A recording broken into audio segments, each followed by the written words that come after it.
I'm Bobby Hellen. We're going to be making a grandma pie today. We're at GG's in the East Village. It's fifth between A and B. Well, grandma's pie, some people say Sicilian or deeper dish pie. It's basically, how we do it here is bake it in a black metal pan. It's about 1 inch thick, and it's pre-baked. Everybody thinks that pre-baking anything is kind of the wrong way to do it, but we pre-bake it. Sauce, cheese, pepperoni, finish with some basil, and that's pretty much it. First, here we use a black steel pan. First thing we're gonna do, some oil. Just make sure that this is seasoned. The pan never gets washed, only wiped out. So this is kind of the real key right here, where you want to stretch this round dough out evenly across into the square tray.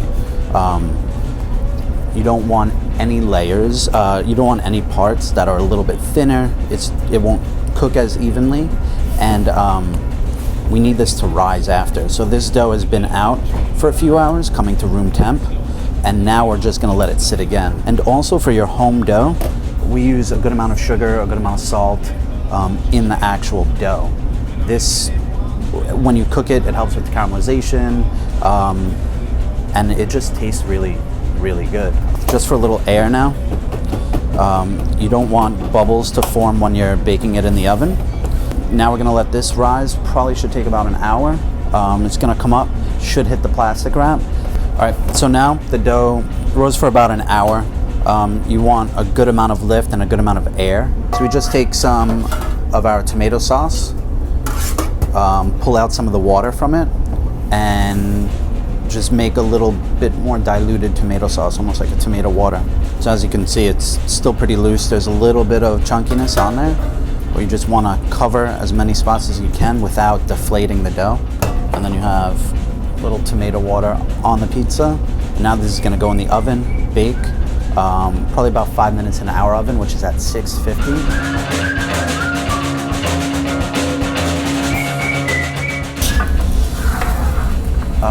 So you can see a nice shiny top, not too caramelized. Now we're going to let this rest for a while, and then once it cools down, then we're going to start building that actual pizza on it. You don't want it too hot because you could burn the bottom of the pizza. Our dough is cool and the pan is cool. We're going to once again put some oil on the bottom.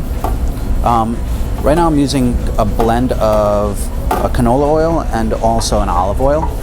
Don't go straight olive oil because it will burn. So now put it in. We use fresh mozzarella in loaf form. Everybody thinks that it's only should be balled up and that's it. This, they just put it in a mold. A lot of people think that it should just be round balls, kind of like, which look like burrata, which is mozzarella. But this is way easier to use for pizza, especially when you're using square dough. So we just cover all of it pretty generously. If you do have some spots that are free, just rip a piece. You don't have to use this much cheese. You can go a lot lighter. But for us, we want a full layer to cover the bottom. It's all about building layers of seasoning and also textures on the pizza. It's crunchy on the bottom, kind of soft in the middle, stringy and hot, the mozzarella. And then once we put the pepperoni, once we put everything else, it builds more layers of texture and flavor. So now is the sauce part. Secret to the sauce is fresh tomatoes. We do use some canned, and we cook. So not a lot of people cook their sauce all the way through. A bunch of herbs, onions, garlic, and then take it off. You can see that putting the sauce on the pizza, there's not a lot of runoff.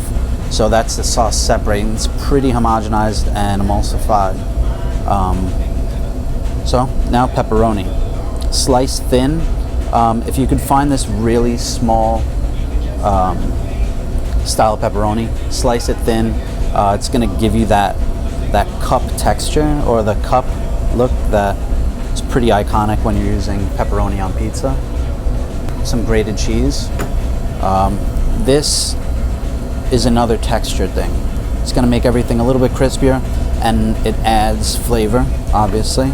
When it comes out, we're going to use some pecorino, which gives it a little bit more salinity. So this is seasoning again.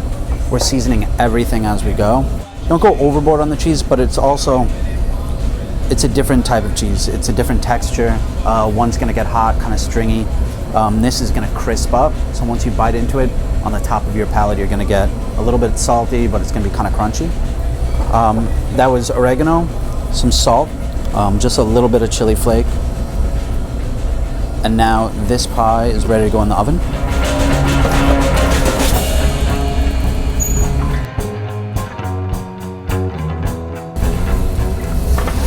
And you can see the caramelization of the cheese, the dough, how the pepperoni looks, and the sauce is kind of set on there.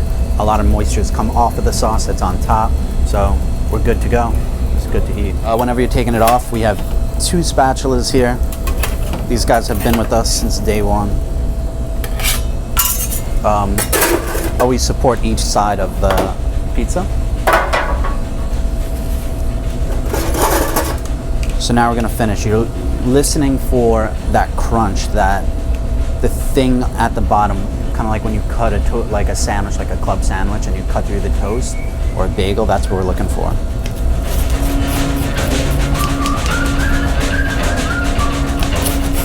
And a good key when you're cutting pizza, when you get to the end, just turn the cutter, and it ensures that everything's cut through.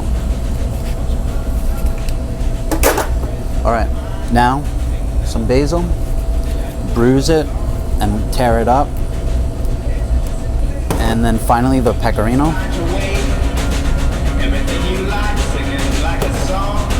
This is the grandma's pie at GG's.